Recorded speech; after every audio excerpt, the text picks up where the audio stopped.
Selamat pagi dan salam sejahtera. Kepada yang terhormat Dr. Farah selaku Kepala Puskesmas 4 dan Pasar Selatan, Dr. Muji selaku Dr. PJ UKM, Dr. Kadek selaku Dr. PJ Mutu, Ibu Bidan beserta staf, Dr. Internship, serta ibu-ibu yang terkasih. Terima kasih atas kesediaannya telah untuk ikut bergabung dalam kegiatan diskusi kelas ibu hamil di masa pandemi COVID-19 Puskesmas 4 dan Pasar Selatan. Untuk agenda hari ini, adapun agenda acaranya adalah sebagai berikut. Yang pertama pembukaan, yang kedua nanti dilanjutkan pengisian absensi dan pretest oleh peserta kelas ibu hamil, dan dilanjutkan oleh pemberian materi, yaitu di pemberian materi pertemuan keempat oleh Dr. Rian. Selanjutnya nanti akan dilakukan diskusi online melalui WA chat, dan dilanjutkan pengisian post-test oleh peserta kelas ibu hamil, dan dilanjutkan dengan penutup. Adapun peraturan dalam kegiatan ini adalah sebagai berikut. Yang pertama, diskusi dipandu oleh moderator, dan yang kedua, peserta diharapkan mengisi absensi dan pretest sebelum materi diberikan, dan menyelesaikan post-test setelah acara diberikan. Yang ketiga, peserta diharapkan mengikuti kelas ibu hamil dari awal hingga akhir, dan yang keempat, pada saat sesi diskusi, peserta dipersilahkan untuk bertanya. Nah, untuk mengefisiensikan waktu, langsung saja kita melanjutkan dengan pemberian materi yang akan disampaikan oleh Dr. Rian dengan judul materi perawatan bayi baru lahir agar tumbuh kembang optimal. Kepada Dr. Rian, saya persilahkan. Ya. Terima kasih Dr. Cindy atas waktunya.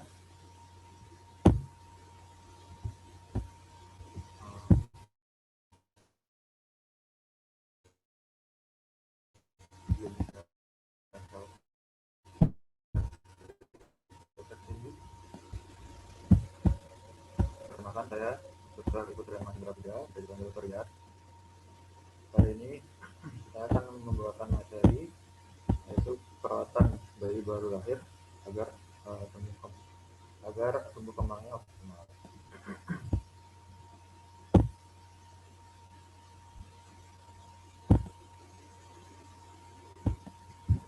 Oke, ya.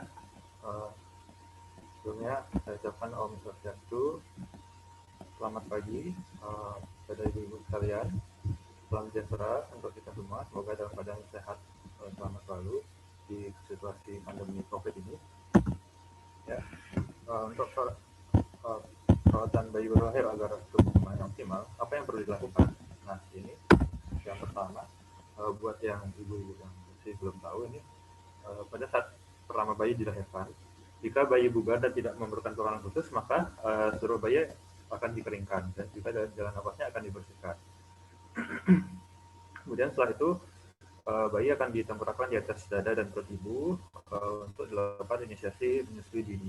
Nah, ini kulit bayi menempel dengan perut ibu, kemudian mata bayi diletakkan sejajar dengan susu ibu. Ibu dianjurkan untuk menyentuh bayi dan menyangga ringan bokong bayi. Nah, kemudian bayi dibiarkan sendiri untuk mencari putih susu ibu. Kemudian setelah itu bayi diberikan salep mata antibiotik kedua mata. Ini dilakukan oleh tenaga medis dan juga diberikan vaksin hepatitis B pada paha bayi. Kemudian jika bayi sehat dan tidak ada keluhan, maka akan dipulangkan normalnya 24 jam pada persalinan normal atau 96 jam setelah persalinan operasi eksocesaria atau SESAR. Nah, sementara pada masa pandemi ini bayi dapat dipulangkan lebih cepat, ya, maksimal hanya 12 jam. Nah, selanjutnya 1000 hari pertama kehidupan. Nah, apa sih itu 1000 hari pertama kehidupan? Ini adalah sebenarnya kunci utama dari pertumbuhan anak yang optimal. Jadi, jika anak ingin tumbuh sehat, tumbuh tinggi, walaupun kedua orang tuanya misalnya kurang tinggi, nah disinilah maka orang tua dapat memaksimalkan potensi anak itu. 1000 hari pertama kehidupan itu dihitungnya sejak anak dalam kandungan hingga anak berusia 2 tahun, ya. Jadi semenjak anaknya sudah semenjak ibu sudah terkonfirmasi hamil, maka semenjak itulah sudah mulai dihitung dari 1000 hari pertama kehidupan.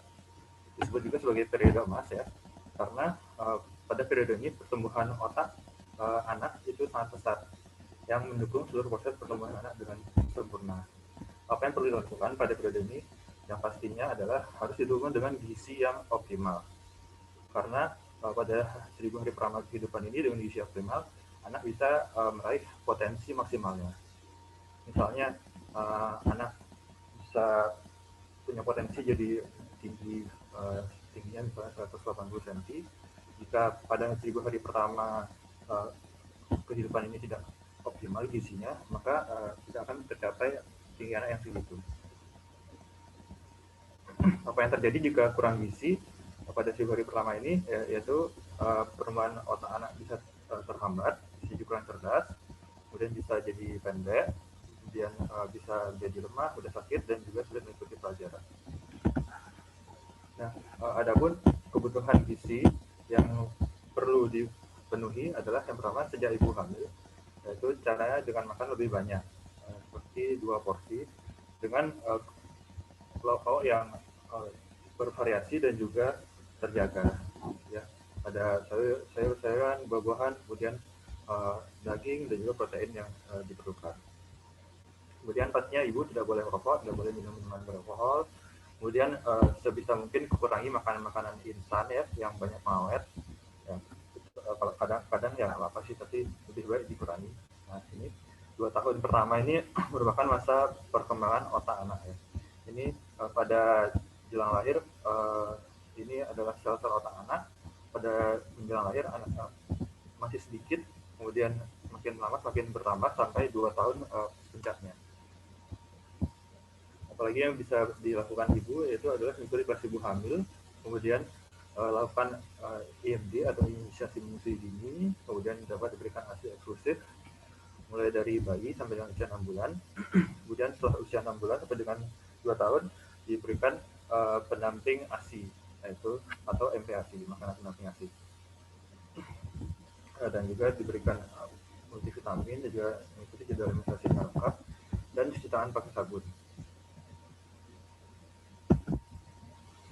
Nah, ini untuk perawatan bayi baru lahir. Ya, yang pertama adalah segera lakukan inisiasi menyusui dini. Inisiasi menyusui dini itu ya seperti yang tadi, misalkan anak baru lahir langsung ditempelkan di perut ibunya dan biarkan anaknya untuk mencari puting ibunya sendiri. Pada ASI pertama yang keluar itu namanya disebut kolostrum. Kolostrum ini bisa dikatakan sebagai imunisasi pertama yang diterima pada bayi karena proteinnya sangat tinggi dan juga kekebalan tubuhnya sangat tinggi. Kadarnya bisa mencapai 17 kali dibandingkan ASI biasa. Jadi ASI yang pertama kali keluar saat bayi baru lahir merupakan ASI yang sangat penting yang harus diberikan pada bayi. Kemudian jaga bayi harus tetap tenang, digunakan topi, dan kaki, tangan yang kering agar bayinya tetap hangat. Kemudian jika berat bayi kurang dari 2.500 gram atau termasuk berat bayi lahir rendah, maka dilakukan perawatan metode kanguru, yaitu dengan menerapkan bayi di dada ibu atau bapaknya dengan kulit bayi menempel langsung pada kulit ibu atau bapaknya ya, seperti ini, seperti gambar ya, seperti kanguru gitu. Yang selanjutnya perawatan tali pusar. Nah, apa sih yang penting pada perawatan tali pusar ini? Yaitu pas sebelum memegang bayi, selalu cuci tangan dengan sabun dan air bersih. Kemudian jangan memberikan apapun pada tali pusar. Rawat tali pusar bayi dengan biarkan terbuka dan juga kering. Bila tali pusarnya kotor atau basah, cuci dengan air bersih dan sabun mandi, dan keringkan dengan air kain bersih.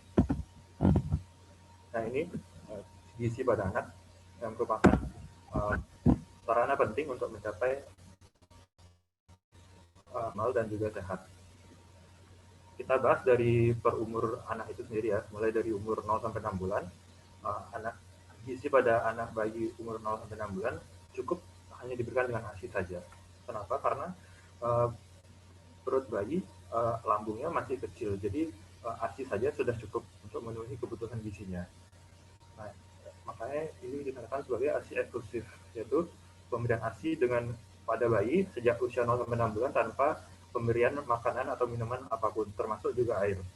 Ya, karena yang diutamakan adalah pemberian ASI. Kemudian ada pun manfaatnya bagi ibu dan keluarga, yaitu untuk ibu dapat terhindar dari berbagai macam risiko penyakit seperti osteoporosis ataupun kanker payudara dan juga kanker ovarium. Kemudian dengan menyusui dapat berfungsi sebagai alat kontrasepsi atau KB yang normal, KB yang natural gitu. Karena dengan menyusui hormon ibu akan terjaga sehingga akan menunda kehamilan. Kemudian dengan menyusui ibu dapat menurunkan berat badan karena membakar ekstra kalori sebanyak 200 sampai 250 kalori per hari. Kemudian manfaat yang lain yaitu praktis dan tidak ribet ya karena ada dari ibu. Kemudian ASI dibandingkan dengan susu formula itu lebih aman ASI yang jelas ya. Karena proteinnya langsung dari protein ibu, tidak dicampur dengan protein hewani yang kadang-kadang bisa membuat bayi alergi. Tapi kalau misalkan ASI-nya tidak keluar, nanti ada kondisi khusus nanti menggunakan susu formula khusus pada ibu-ibu yang susah menyusui ya. Nah ini ya manfaat pemberian ASI sehat praktis, tidak butuh biaya, meningkatkan kekebalan alamiah pada bayi, kemudian mencegah perdarahan pada ibu hamil, ibu nifas, dan juga menjalin kasih sayang dan juga mencegah kanker payudara. Nah, bagaimana cara menyusui yang benar untuk bayi? Ya, yang pertama, menyusuilah sesering mungkin dan atau semau bayi. Bisa 8-12 kali sehari atau lebih. Kemudian bila bayi tidur lebih dari 3 jam pembangunan, kemudian susui sampai payudara terasa kosong, lalu pindah ke payudara sisi yang lainnya. Apabila bayi sudah kenyang, tapi payudara masih terasa penuh atau kencang, maka payudara perlu diperah ASI-nya. Kemudian ASI dapat disimpan. Tujuannya itu untuk mencegah mastitis atau infeksi pada payudara ibu. Nah ini posisi untuk meletakkan bayinya yang benar itu sesuai gambarnya, yang gambar di kiri ini, kepala dan bayinya dalam satu garis lurus. Wajah bayi menghadap pada payudara dan dagu bayi menempel pada payudara ibu. Nah kenapa sih posisi ini penting? Karena dengan posisi yang optimal, maka bayi dapat menghisap payudara dengan lebih maksimal. Jadi bayinya dapat mendapatkan asupan ASI yang cukup dan juga ASI dari payudara ibu dapat keluar dengan optimal.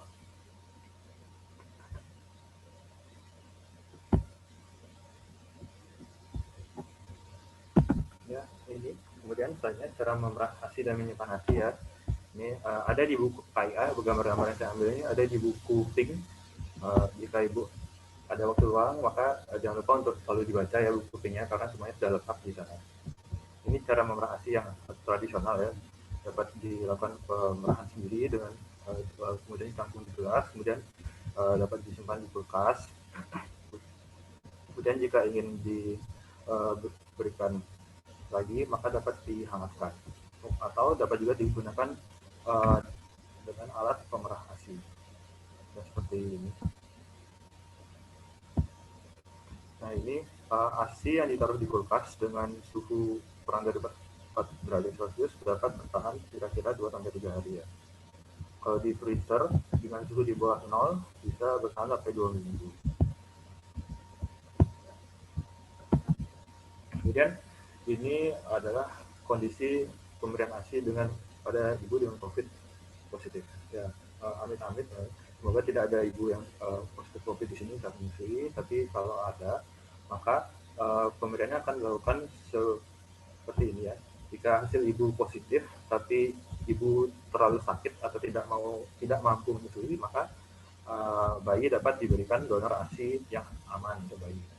Atau dapat diberikan susu formula yang yang khusus untuk bayi baru lahir atau sesuai umur bayinya. Kemudian jika kondisi ibunya sudah stabil, ibu dapat memerah ASI dan untuk diberikan pada bayi.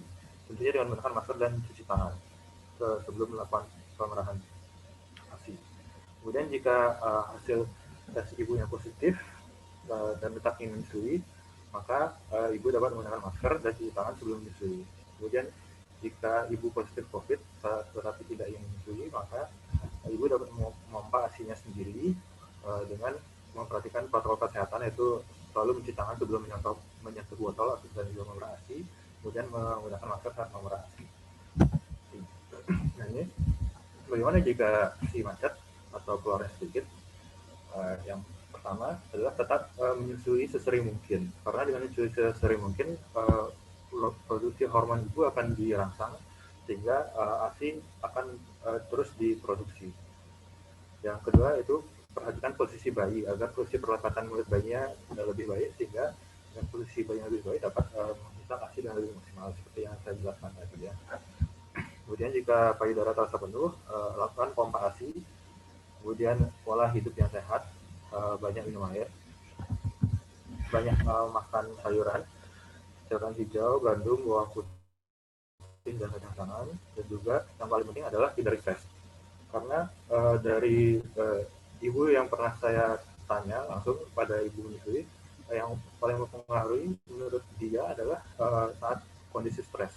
Jadi saat kondisi stres cenderung ASI-nya macet dan tidak mau keluar. Tapi saat happy atau bahagia itu, maka ASI bisa keluar banyak. Gitu. Dan terakhir bisa dengan memijat payudara. Selanjutnya, untuk umur 6-2 bulan, pemberian makan yang dilakukan adalah dengan menggunakan makanan pendamping ASI atau MPASI. Ya, ini jadi 0-6 bulan hanya digunakan ASI eksklusif. Setelah 6 bulan ke atas, maka dapat diberikan makanan pendamping.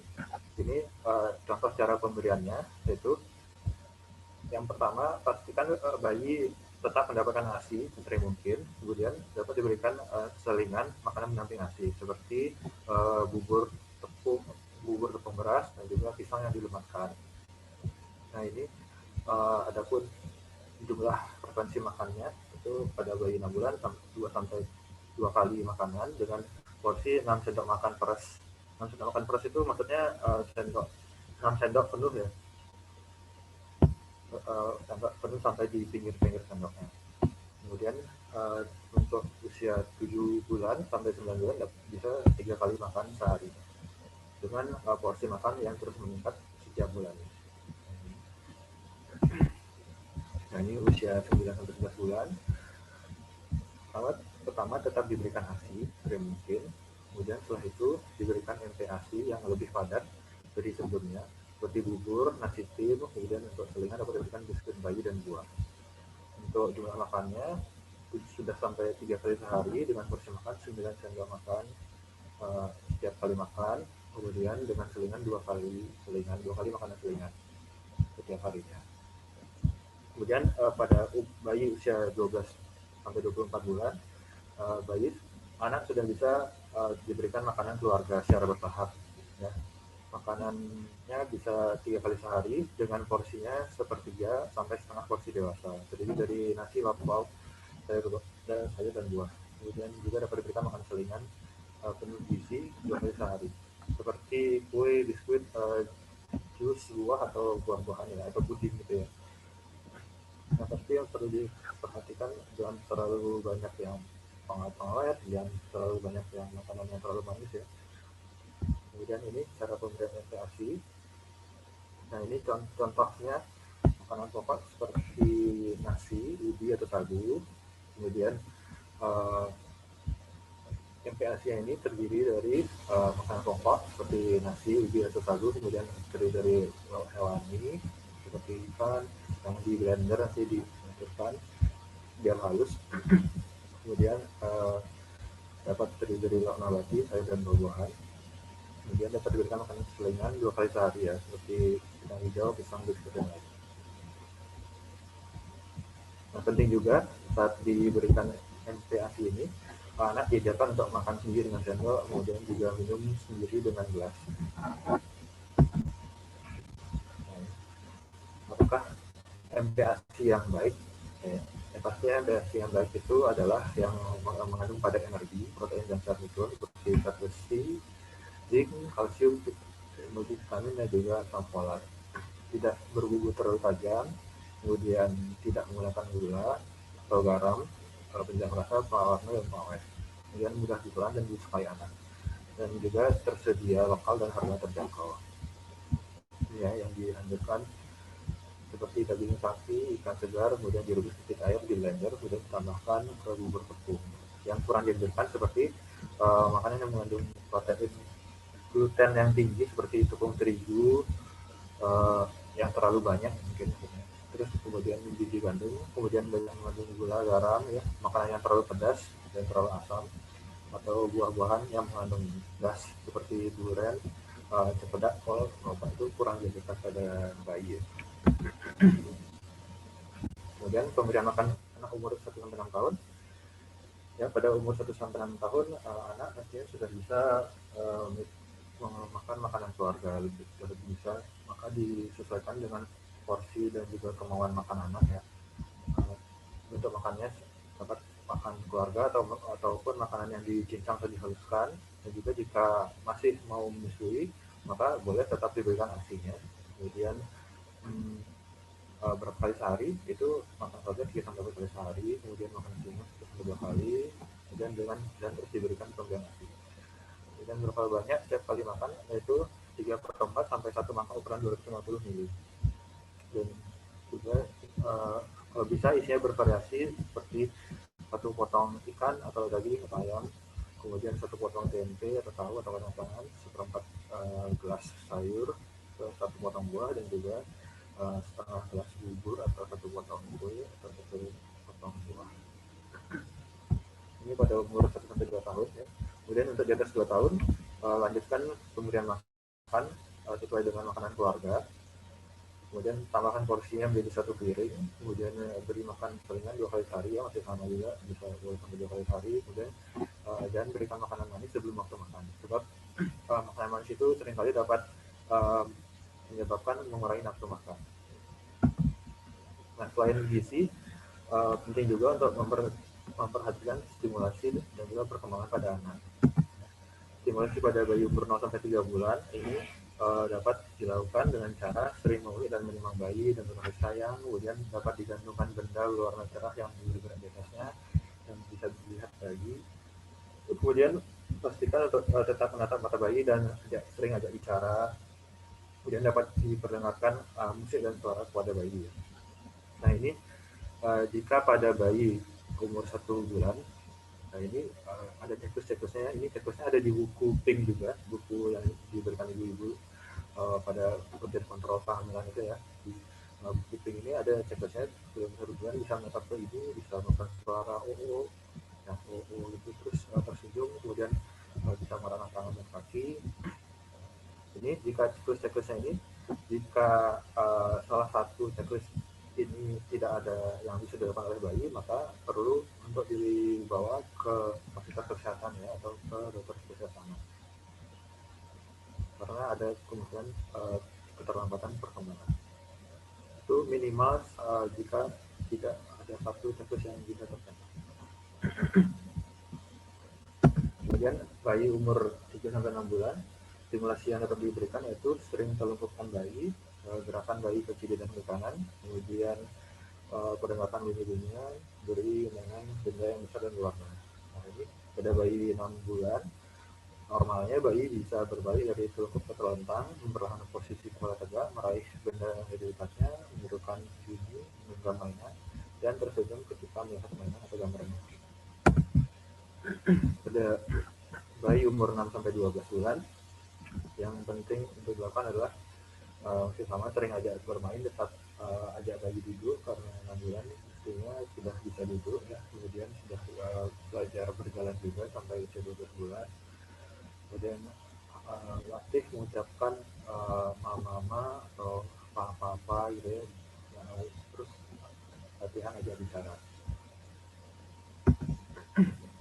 Kemudian perkembangan anak umur 1-6 tahun dilakukan oleh ibu, ayah, atau anggota keluarga lainnya. Itu dapat diajari bermain, berjalan di tangga, membersihkan meja, membersihkan rumah, mencoret-coret di kertas, kemudian dapat diajarkan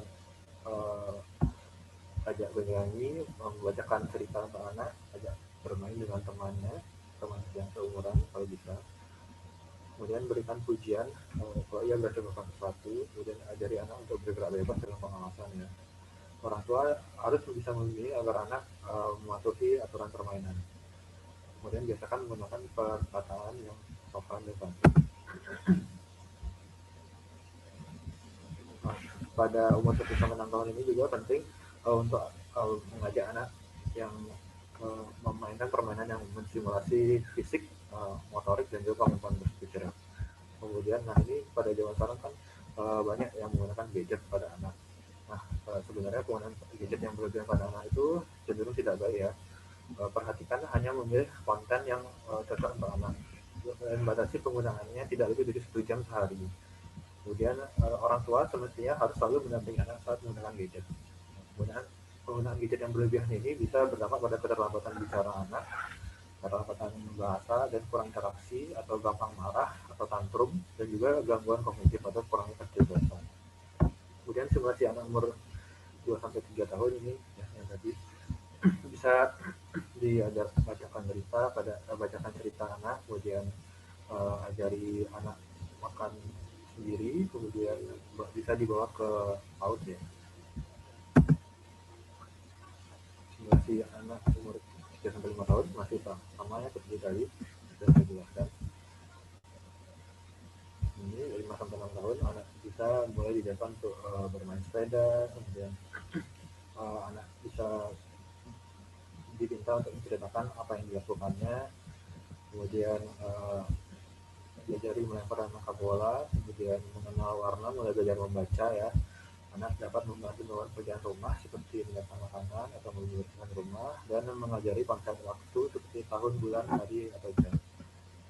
Nah, yang paling penting adalah pantau selalu pertumbuhan dan perkembangan anak. Pastikan anak-anak itu biasanya kan ada perkembangannya mengikuti dengan anak-anak lainnya. Pastikan perkembangan anak ibu-ibu sekalian itu sama dengan perkembangan anak di sekitarnya. Nah, timbang berat badan tiap bulannya setiap posyandu, di setiap posyandu atau di fasilitas kesehatan lainnya. Kemudian bawa anak ke tenaga kesehatan atau fasilitas kesehatan untuk mendapatkan simulasi deteksi dan intervensi dini tumbuh kembang pada umur 3 bulan sampai 2 tahun setiap 3 bulan. Setiap 3 bulan sekali, kemudian umur 2 sampai 6 tahun setiap 6 bulan. Ya, penting juga anak untuk bermain cepat, kemudian simulasi perkembangan anak sesuai umurnya. Seperti yang telah saya jelaskan di slide sebelumnya ya. Nah, tanda anak sehat itu berat badannya naik sesuai garis pertumbuhan seperti garis pita hijau ya, ada di belakang setelah ini. Kemudian anak bertambah tinggi, kemampuan bertambah sesuai umur dan jarak kaki. Nah, ini ada di buku Pink juga ya. Jadi setiap anak posyandu akan dicek selalu pertumbuhan dari anak. Nah, ini misalnya anak umur 1 tahun ya, pada umur 6 bulan misalnya dia ini beratnya 7,5 kilo kan. Terus 3 bulan kemudian dia beratnya sudah naik jadi 9 kilo. Nah, selama dia di garis di antara garis 1 sampai dengan minus 2 itu masih normal ya, masih sesuai. Jadi jika setiap ke posyandu garisnya ini tidak melewati dari 1 atau 2 atau terlalu di bawah di antara 2 atau 3, maka anaknya mengalami kurang pertumbuhan atau kurang berat badan. Karena ini grafik yang berat badan terhadap umur. Ada juga nanti grafik berat badan terhadap tinggi badan. Itu setiap posyandu pasti akan selalu diperiksa ya. Yang jelas pastikan anaknya untuk grafiknya di antara 1 sampai minus 1 amannya ya. 1 sampai minus 1. Jika kalau di atas pun juga berarti dia kelebihan berat badan atau ya kelebihan gizi ya. Kemudian paling penting selanjutnya adalah berikan imunisasi pada anak ya. Imunisasi ini dapat meningkatkan kekebalan tubuh anak, dan juga imunisasi ini pastinya dapat menstimulasi anak untuk tumbuh lebih baik dan sehat. Ini jadwal imunisasinya pada 0 sampai 3 hari diberikan hepatitis B, pada 1 bulan diberikan imunisasi BCG dan polio, pada 2 bulan dan 3 bulan itu diberikan sama namanya imunisasi pentabio, Isinya terdiri dari DPT, HB, HIV, dan juga polio. Ya, imunisasi polio dan juga imunisasi batuk pertusis itu ya. Kemudian untuk 9 bulan diberikan imunisasi campak dan 18 bulan diberikan campak lanjutan. Tapi yang paling wajib sih sampai 9 bulan. Kalau 18 bulan untuk booster atau penambah penempatan vaksin dari yang vaksin 9 bulan tersebut. Ya, pastinya imunisasi dasar ini dapat diperoleh di posyandu masuk kita dari kemudian ya. Dan juga ini imunisasi aman untuk pemeluk agama manapun. Vaksinasi imunisasi adalah produk Indonesia ya. Dan juga jika tidak diimunisasi atau menolak, maka akan berisiko terjadinya wabah ya. Semoga tidak ada wabah lagi ya.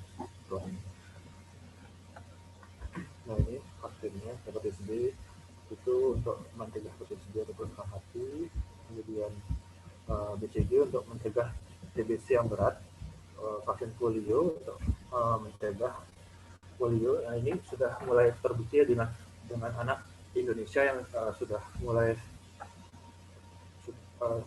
sudah terimunisasi polio secara menyeluruh, maka penyakit polio ini lambat laun kan mulai menghilang, sudah mulai sangat jarang sekali ditemukan, bahkan hampir tidak ada ya di dunia ini, karena anak-anak semua anak sudah menerima vaksin polio. Itu adalah contoh utama dari tujuan dari vaksinasi atau imunisasi ya. Kemudian DPT HBIB ini dapat mencegah penyakit difteri, penyakit batuk rejan atau tetanus, dan juga hepatitis B. Kemudian vaksin campak yang pastinya untuk mencegah penyakit campak pada anak. Nah, ini kemudian selanjutnya perawatan anak sakit. Ini obat-obat standar yang wajib ada di rumah, yaitu pertama ada Oralid untuk diare, kemudian Pidonidin atau betadine atau obat merah untuk luka, kemudian paracetamol yang untuk demam atau nyeri. Ini apa yang dilakukan jika anak sakit? Yang pertama untuk ibu-ibu dan orang tua itu jangan panik ya. Kemudian jika anak batuk, pada anak yang di bawah 1 tahun terutama kita berikan ASI, kemudian berikan minum air matang lebih banyak. Kemudian jika umur lebih dari 1 tahun dapat diberikan kecap manis atau madu yang dicampur dengan jeruk nipis sebagai penyegar dan melekat. Nah, ini penting juga karena madu hanya boleh diberikan pada anak lebih dari 1 tahun. Jadi pada anak di bawah usia 1 tahun belum boleh diberikan madu karena pencernaan anak bayi itu di bawah 1 tahun masih belum matang ya. Jadi takutnya akan ada infeksi yang disebabkan oleh madu itu sendiri. Kemudian jauhkan anak dari asap, ini penting juga, jadi dari asap rokok. Jika ada bapaknya yang merokok, maka lebih baik sih bapaknya stop merokok ya. Jadi kalau tidak bisa ya jangan merokok di dalam rumah. Nah, kemudian asap kendaraan, asap dapur atau sampah ya. Nah, bahwa fasilitas kesehatan jika anak batuk tidak sembuh dalam 2 hari atau anak sesak nafas dan juga demam tinggi. Kemudian untuk diare ini penanganan diare jika anak masih mau menyusu tetap berikan ASI dan juga MPASI. Berikan segera setengah sampai 1 gelas cairan Oralid setiap anak buang air besar. Jika tidak ada Oralid, maka buat Oralid dengan setengah sendok teh garam dan juga 8 sendok gula pasir yang dicampur dalam 1 liter air matang. Yang paling penting berikan anak cairan, karena biasanya kalau pada diare ini anak seringkali dehidrasi atau kekurangan cairan. Berikan MPASI atau dan juga makan makanan seperti biasa, kemudian dengan berikan obat apapun kecuali dari petugas kesehatan.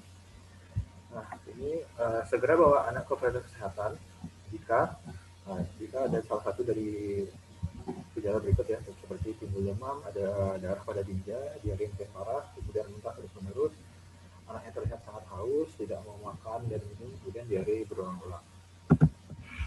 Ini juga kemudian demam yang masih sama ya, jika masih mau menyusui maka berikanlah ASI lebih sering, karena untuk pada anak usia di bawah 1 tahun itu sebenarnya ASI itu sudah sangat luar biasa sekali dalam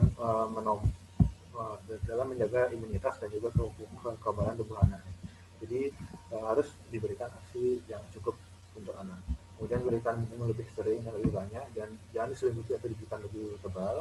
Kemudian kompres dengan air biasa pada jidat anak ya. dapat kompres untuk mengurangi panas. Kemudian jangan kompres dengan air dingin karena dapat menyebabkan anak menggigil. Jika demam tinggi, berikan obat penyurut panas atau yang tadi paracetamol sesuai dosis. Nah ini anak perlu dibawa ke posko kesehatan jika anak demam disertai kejang, demam tidak turun dalam 2 hari, dan demam bintik-bintik merah atau perdarahan di hidung atau buang air besar berwarna hitam.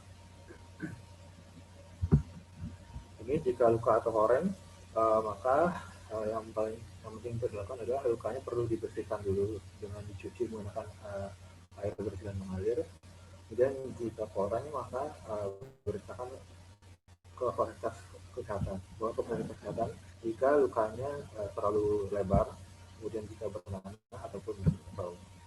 Ini tanda-tanda bahaya pada bayi baru lahir. Ini pada bayi baru lahir ya, itu usia sekitar 0 sampai 30 hari atau sampai 1 bulan ya. Ini ada beberapa tanda bahaya yang perlu ibu perhatikan untuk segera dibawa ke fasilitas kesehatan seperti demam tinggi, kemudian seperti diare atau muntah-muntah jika kulit matanya kuning ya. Kemudian jika lemah atau suhu bayinya dingin sekali, kemudian jika menangis atau menjerit terus-menerus, sesak nafas, kejang, tidak mau menyusui, kali besar kemerahan, sampai di dinding perutnya juga kemerahan dan juga berbau dan bernanah. Kemudian yang terakhir jika tinja bayi berwarna pucat, maka perlu segera dibawa ke fasilitas kesehatan untuk mendapatkan pertolongan lebih lanjut. Ini tanda-tanda bahaya pada balita. Hampir mirip seperti tadi, seperti diare, jika diarenya parah berhari-hari, kemudian atau diare berdarah, ada darahnya, maka segera dibawa ke puskesmas atau dokter ke rumah sakit ya. Dan jika demam tinggi, muntah-muntah, tampak biru, kemudian jika ada pembesakan atau nyeri di belakang telinga, jika ada pendarahan di hidung atau di kulit atau di buang air besarnya darah-darah, maka segera dibawa ke fasilitas kesehatannya. Dan jika sesak nafas, kejang, dan juga tidak bisa dibawa. Ya, sekian presentasi yang bisa saya sampaikan. Semoga dapat diterima oleh ibu-ibu sekalian ya. Jika ada pertanyaan maka boleh ditanyakan setelah ini. Terima kasih. Saya akhiri. Om Santi. Baik, terima kasih kepada Dr. Rian untuk materi yang telah diberikan. Kali ini kita akan lanjutkan ke sesi pertanyaan, sesi diskusi. Saya buka. Terima kasih.